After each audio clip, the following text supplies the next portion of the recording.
अगर आप सीए की प्रिपरेशन कर रहे हैं, चाहे फाउंडेशन लेवल पे हो, इंटर पे हो या फाइनल पे हो, तो आप लोगों को ये पता होना चाहिए कि आईसीएआई ने क्वेश्चन पेपर स्टाइल चेंज कर दिया है और ओल्ड तरीके से या ट्रेडिशनल तरीके से अब क्वेश्चन पेपर नहीं आते हैं। तो आपको ये पता होना ज़रूरी है कि किस तरीके के क्वेश्चंस एग्जाम में पूछे जाते हैं, कैसे आईसीएआई का पेपर सेट क्वेश्चन बनाता है और किस तरीके की मटेरियल को आपको पढ़ना चाहिए जिससे कि आप उससे ज़्यादा स्कोर कर सकें। तो ये वीडियो पूरा देखें, आप अपने दोस्तों को शेयर करें, साथ ही VSA का यूट्यूब चैनल सब्सक्राइब करके बेल आइकन दबा के रखें जिससे कि इम्पोर्टेंट अपडेट्स आप लोगों को मिल सके। तो जैसा कि मैंने बताया कि पहले के जो क्वेश्चन पेपर बनते थे वो डायरेक्टली क्वेश्चंस उठा के आपको दे देते थे। वो क्वेश्चंस से पास्ट RTP, MTP सही स्टडी के भी हो सकते थे, आईसीएआई के स्टडी मेटेरियल के भी हो सकते थे, लेकिन वो दौर अब ख़त्म हो गया। अब आजकल आईसीएआई डायरेक्ट क्वेश्चन नहीं देता, वो क्वेश्चंस फ्रेम करके देता है, या मान लीजिए कोई पुराने क्वेश्चन उठा भी देता है तो उसमें इतना चेंज कर देता है कि अगर आपको कंसेप्चुअल क्लैरिटी नहीं है तो आप उसमें अगर 14 मार्क्स का क्वेश्चन है तो 4 नंबर से ऊपर नहीं ला सकते। तो कुल मिला के पेपर पूरा चेंज हो गया है। तो अब ओल्ड पैटर्न से स्टडी करने के बजाय अब आप लोगों को सरप्राइज के लिए रेडी रहना पड़ेगा। तो जो क्वेश्चंस है वो किस तरीके से बनाते हैं ये भी अपन डिस्कस करने वाले हैं। अब प्रेजेंट टाइम में जो क्वेश्चंस पेपर का पैटर्न देखने में आ रहा है वो आ रहा है कि वो नए प्रोविजंस का क्वेश्चन बना के देता है, या कोई पुराना क्वेश्चन उठाता भी है तो उसमें इतने प्रोविजन चेंज कर देता है कि वो क्वेश्चन पूरा बदल जाता है। तो इस चीज़ का सोल्यूशन कैसे करें? तो इस चीज़ का सोल्यूशन के लिए अपन बात करें तो वो पेपर में जो मिक्सिंग करता है वो कहाँ से करता है ये पता होना ज़रूरी है। तो मिक्सिंग की बात करें तो वो जैसे एक बड़ा क्वेश्चन पिक किया और उसमें एक छोटा क्वेश्चन इंसर्ट कर दिया, एक जो छोटा एग्जाम्पल है वो इंसर्ट कर दिया। अब छोटा एग्जाम्पल क्लियर है तो पूरा क्वेश्चन हो जाएगा, तो बड़ा क्वेश्चन बिल्कुल नहीं हो पाएगा। इस तरह की समस्याएं हैं। इसलिए अब जो आप लोगों को करना है, एक तो कंसेप्चुअल क्लैरिटी पे फोकस रखना है, साथ ही जितने भी छोटे छोटे जो इलस्ट्रेशन हैं, छोटे छोटे एग्जाम्पल हैं, ये भी आप लोगों को ढंग से करना है, क्योंकि ऐसे एग्जाम्पल्स वो क्वेश्चन पेपर में इंसर्ट कर देता है और इंसर्ट करके क्वेश्चन बनाता है। अगर वो नहीं करोगे तो फिर वो क्वेश्चन होने की पोजिशन में नहीं आओगे। तो कुल मिला के कंसेप्चुअल क्लैरिटी, छोटे छोटे इलस्ट्रेशन और एग्जाम्पल्स को आपको सोल्व करना है। इसके अलावा जो प्रेजेंट पैटर्न देखने में आ रहा है वो है more case study based questions, यानी क्वेश्चन से ऐसा नहीं कि साहब डायरेक्ट क्वेश्चन दे दिया, वो आपको एक पैराग्राफ में, बड़े पैराग्राफ में केस स्टडी बना के देगा जिसमें कुछ पॉइंट्स हिडन होंगे और ये जो चीज़ें हैं वो MCQ पे अप्लाई हो सकती है और डिस्क्रिप्टिव पेपर पे भी अप्लाई हो सकती है। तो ऐसे केस में आपका जो एग्जामिनर टेस्ट करना चाहता है वो आपकी डीप अंडरस्टैंडिंग टेस्ट करना चाहता है, केवल आपका मेमोराइजेशन की कंसेप्ट है वो क्लियर वो नहीं चेक करना चाहता। वो चाहता है कि आप कितना अंडरस्टैंड कर रहे हैं जिससे कि उसको हैंडल करने की पोजीशन में आ जाएं। नेक्स्ट जो इसमें आईसीएआई कर रहा है वो है कि MCQs are now more time consuming, यानी जो पहले MCQ आते थे छोटे छोटे, जिसको सोच कर लोगों ने MCQ के लिए मतलब आईसीएआई को परस्यूट किया था कि साहब MCQ दो, और छोटे छोटे 4 लाइन के MCQ होते थे। लेकिन अब MCQ आता है, पता चला कि कोई MCQ ऐसा होता है कि जिसका डिस्क्रिप्शन है वो 1 पेज में है और 1 पेज में उसके 4 MCQ हैं। यानी कुल मिला के MCQ के लिए जो आपका पैराग्राफ या केस सिनेरियो पढ़ना एक बहुत बड़ा टाइम कंज्यूमिंग प्रोसेस है और इसकी वजह से पेपर टाइम पे हो नहीं पाता।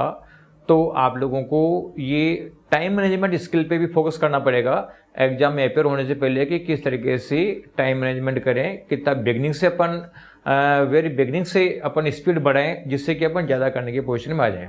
अब आज की डेट में paper completion is become harder. क्यों हो रहा है ऐसा?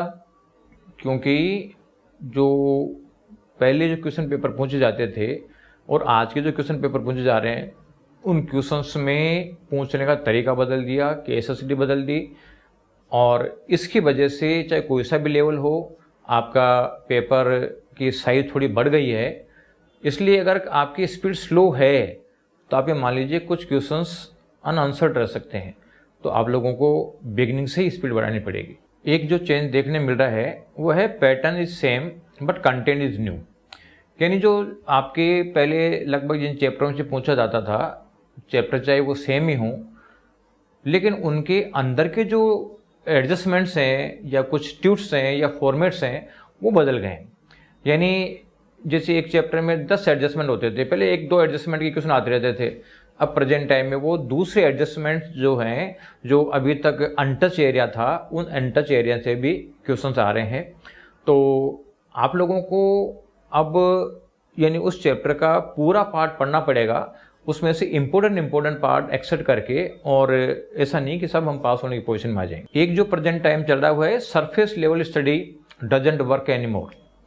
जो पहले शॉर्ट नोट्स पढ़ लेते थे, समरी पढ़ लेते थे, इम्पोर्टेंट पॉइंट निशान लगा के उनको देख लेते थे, अब उससे काम नहीं चलेगा। अब आईसीएआई एक छोटे से छोटी लाइन को भी उठाकर उसका बड़ा क्वेश्चन बना के दे देता है।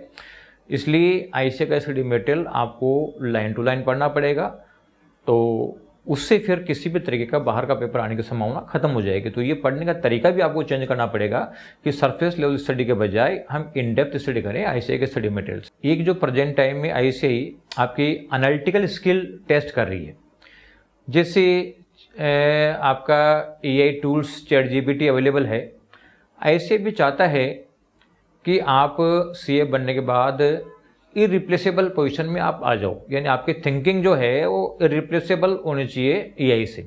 ऐसा नहीं कि एआई आपको रिप्लेस कर जाए, इसलिए आईसीएआई आपको उसी लेवल के लिए तैयार कर रहा है। तो अब जो क्वेश्चंस आ रहे हैं वो बेसिकली कंसेप्ट्स को नई सिचुएशन में अप्लाई करने के लिए आ रहे हैं कि साहब ये सिचुएशन दे दिया, वो एक बिल्कुल नई सिचुएशन होगी, उसमें क्वेश्चन को कैसे अप्लाई करोगे, कंसेप्ट को कैसे अप्लाई करोगे, ये चीज़ें आ रही है। तो इसके लिए जो एनालिटिकल प्रिपरेशन जो है ये अब आप लोगों के लिए ज़्यादा इंपॉर्टेंट हो गया है। केवल रोट लर्निंग है उससे काम नहीं चलेगा, एनालिटिकल स्किल आप लोगों को डेवलप करनी पड़ेगी, और वो analytical skill should be more than AI.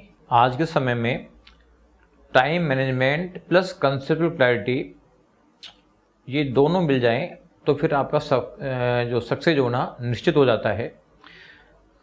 अब ध्यान रखें कि टाइम मैनेजमेंट जब भी कर पाओगे जब आप कंसेप्ट में क्लैरिटी है, क्योंकि नया क्वेश्चन आता है।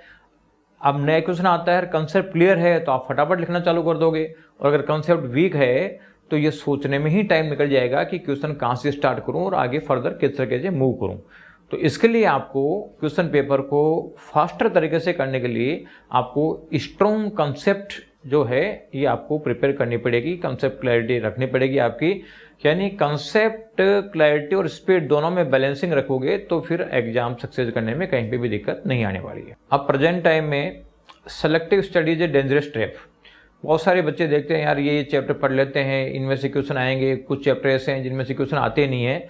तो ये जो सेलेक्टिव स्टडी का जो डेंजरस ट्रैप है इससे आपको बाहर निकलना पड़ेगा, क्योंकि आप ये स्टूडेंट जैसे सोचते हैं यार इसमें से तो क्वेश्चन पेपर नहीं बनेगा, पता चलता है कि साहब उसी में से क्वेश्चन आ गया एग्जैक्ट, आप कर लो क्वेश्चन के पेपर कैसे सोल्व करोगे। इसलिए पूरे सिलेबस को आप फोकस करो, और अगर मान लो पूरा सिलेबस नहीं भी पढ़ पाते हो तो जो चैप्टर पढ़ो वो हर रेस्पेक्ट में रेडी होने चाहिए। ऐसा नहीं कि साहब बहुत सारे बच्चे करते हैं कि साहब पहले बात तो चैप्टर कम कर देते हैं, फिर उन चैप्टरों में से भी इंपॉर्टेंट चीज़ें पिक कर लेते हैं, तो वो तो सबसे मोस्ट डेंजरस पोजीशन आ जाती है। उससे पोजीशन में तो बच्चा पास हो ही नहीं सकता। इसलिए अगर आपको छोड़ना भी हो तो कुछ 1-2 चैप्टर छोड़ सकते हो, लेकिन बाकी चैप्टर करो तो ढंग से करो। बेसिकली इन सबका रीजन ये है कि ICAI is pushing student to be future ready, कि फ्यूचर फास्ट चेंजिंग है। प्रेजेंट टाइम का जो सिनेरियो चल रहा है वो फास्ट चेंजिंग सिचुएशन है, उसमें कंपटीशन भी चेंज हो रहा है, सिचुएशन भी चेंज हो रही है, नए नए चैलेंजेज आ रहे हैं। और ऐसे अगर आपको कंसेप्ट बेस्ड स्टडी नहीं करवाएगी, केवल डाटाफिकेशन या जो उसमें काम चलाएगी, तो उससे आप फ्यूचर रेडी नहीं हो सकते। इसलिए ऐसे आपको फ्यूचर के लिए रेडी कर रही है, हर सिचुएशन से फेस करने के लिए आपको प्रिपेयर कर रही है। इसलिए जो चेंजेस ऐसे ही कर रही है, शार्प चेंजेस कर रही है, उसको आप अडॉप्ट करो, उसको रेसिस्ट मत करो, और जितना आप लोग तपोगे ये मान के चलोगे उतने ही स्ट्रॉन्ग से बन के निकलोगे। इसलिए आप ज़्यादा से ज़्यादा मेहनत करने में, कंसेप्ट क्लैरिटी करने में और चेंजेस को अडॉप्ट करने में बिलीव करें, फिर आप सक्सेसफुल चार्टर्ड अकाउंटेंट बन जाएंगे।